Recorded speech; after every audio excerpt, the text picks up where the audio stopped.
Hello అండి. అందరికీ నమస్కారం. మహాశివరాత్రికి ఉపవాసం, జాగరణ ఎలా చేయాలి అనే విషయాన్ని క్లుప్తంగా తెలుసుకుందాం. ఆ శివపరమాత్మునికి ఆ రోజు ఎంత దగ్గరగా ఎలా ఉండాలి అనేది కూడా ఒక్కసారి తెలుసుకుందాం. ఇక మరి ఇక మనకి మహాశివరాత్రి చాలా దగ్గరలో ఉంది కదా! ఆ రోజు ఉపవాసం, జాగరణకు చాలా అంటే చాలా ప్రాధాన్యత ఉంది. కొంతమంది ఇష్టం వచ్చినట్లు ఉపవాసం చేస్తుంటారు, జాగరణ చేస్తుంటారు. కొన్ని నియమాలు పాటిస్తే ఆ శివ పరమాత్మని కృప మనపై ఉంటుంది తప్పకుండా. మరిక తెలుసుకుందాం. శివరాత్రి రోజున ఉపవాసం, జాగరణకు చాలా ప్రాముఖ్యత ఉంది. దేవునికి నిష్టతో పూజలు చేస్తాం కదా! చిన్న పిల్లలు, ముసలివాళ్ళు, అనారోగ్యంతో ఉండేవాళ్ళు, గర్భవతులు ఇలా ఏదైనా ఆరోగ్య సమస్య ఉన్నవాళ్ళు ఉపవాసం చేయకపోయినా పర్వాలేదు అని మన పెద్దలు చెప్తున్నారు. శాస్త్రం కూడా అదే చెప్తుంది. శివరాత్రికి ప్రత్యేక నియమాలు ఉంటాయి. పరమేశ్వరుడి కరుణ కోసం భక్తులు మనస్ఫూర్తిగా మొక్కుతారు. అయితే ఎంతో పవిత్రమైన శివరాత్రి రోజున శివుడిని భక్తి శ్రద్ధలతో మనం పూజిస్తాం కదా! శివపురాణంలో శివరాత్రి పూజా విధానాన్ని శ్రీకృష్ణుడికి ఉపమన్యు మహర్షి వివరించాడు. ఆ రోజున పరమేశ్వరుడిని భక్తులు 3 విధాలుగా పూజిస్తారట. శివపూజ, ఉపవాసం, జాగరణ. ఇందులో ఉపవాసానికి చాలా ప్రత్యేకత ఉంది. 3 విధాలుగా అంటే అర్థమైంది కదా! శివపూజ, అలాగే ఉపవాసం, జాగారం. ఈ 3 విధాలలో ఏదో ఒకటి మనం చేస్తూ ఉంటాం.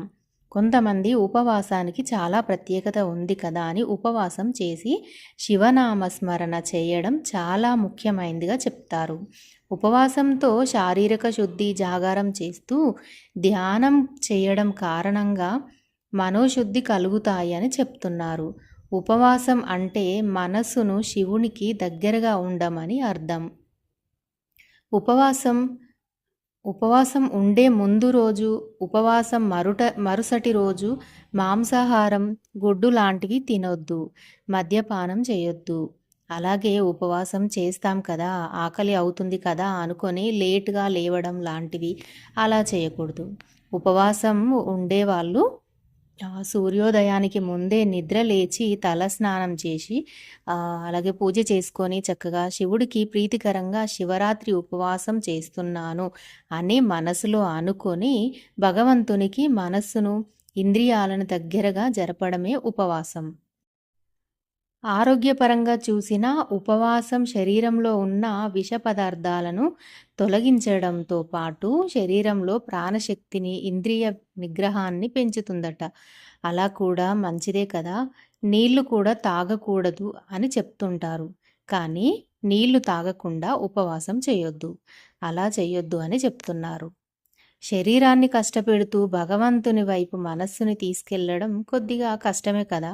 అందుకే ఆహ్, ఓపిక లేని వాళ్ళు నీళ్లు తాగొచ్చు అని చెప్తున్నారు. నేనైతే ఒక పండు కానీ, ఏదైనా లిక్విడ్‌గా నేను పాలు కానీ కూడా తీసుకొని ఉపవాసం ఉంటాను. శివరాత్రి రోజున ప్రకృతిలోని శివశక్తిని శరీరం గ్రహించాలంటే మనం కూర్చునే విధానం కూడా మంచిగా నిటారుగా వెన్నును నిటారుగా ఉంచుకొని చక్కగా కూర్చోవాలి. శివరాత్రికి చేసే జాగరణ మనసులో ఉన్న శివత్వాన్ని జాగృతం చేస్తుంది. ఇష్టం వచ్చినట్టు కబుర్లు చెప్తూ కానీ, ఆటలాడుతూ అలా కాలక్షేపం చేస్తూ జాగరణ చేయకూడదట. అది జాగరణ అవ్వదంట. భగవంతుని నామస్మరణ చేస్తూ శివుడిపైనే మనసంతా ఉంచి ప్రశాంతంగా ఉండాలి. శివరాత్రి మరుసటి రోజు ఉదయం శివాలయాన్ని సందర్శించి ప్రసాదాన్ని తీసుకొని ఇంటికి వచ్చి భోజనం చేసి ఉపవాస వ్రతం ముగించాలని చెప్తున్నారు.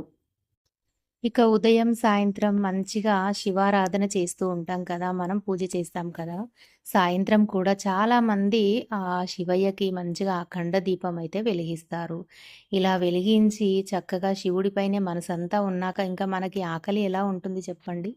కొద్దిగా నీరసం తగ్గడం కోసం అయితే సాయంత్రం చక్కగా పళ్ళు, అలాగే ఖర్జూర, భగవంతుడికి ఇష్టమైన కందగడ్డ ఇవైతే తీసుకుంటాం కదా! కొన్ని పాలు, కొంచెం టీ తాగి ఇంకా జాగరణ కూడా చక్కగా మనం పూర్తి చేస్తే చాలా మంచిదని చెప్తున్నారు.